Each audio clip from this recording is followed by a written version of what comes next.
So today we're going to talk about hair loss, which is a really common problem that I see a lot in practice. And a lot of women and men feel that they're losing hair around their temples. They've got alopecia, they've got thinning hair, dry hair, they're losing hair.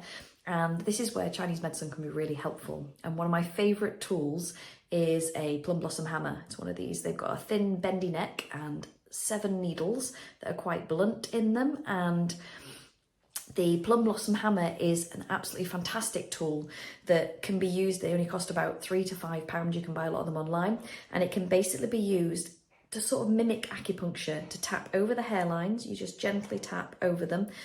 Or if you have an area or a patch that's missing, you can concentrate over that and you gently tap over that place. And all over the hairlines. You know, if you've just got generalized hair loss, then you do it all over your hairlines, right around the front, you know, around your parting, around the back of your hairlines, if that's where an issue. Any patches that are thinning more around your temples, you can tap a little bit more over. You do that for about 30 seconds to 2 minutes.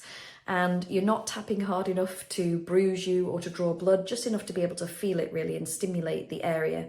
And you need to do that twice a day, remembering that hair grows quite slowly, so it can take several months using it twice a day to see the impact, but then you will get more hair growth. It's a really effective tool.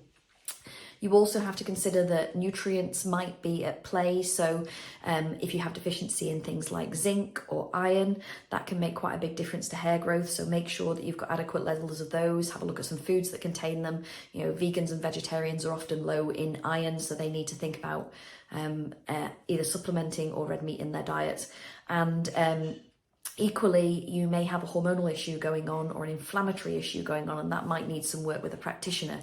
The basic theory from Chinese medicine is that the needles stimulate the qi, the energy, and the blood to nourish the hair follicles, but really it stimulates our circulation and gets it going, and maybe helps collagen production, helps hair quality. This is the precursor to the derma rollers, the derma stamping, and I prefer it in this form.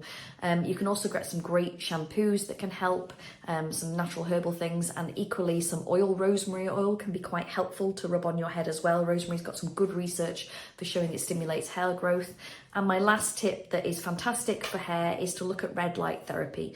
And you can either get a red light that you shine directly on your head, or now there are hair bands or even helmets, which are excellent, which you can wear for about 50 minutes or so a day, and they again show good results. And combining all of those things, you should see a real improvement in your hair growth.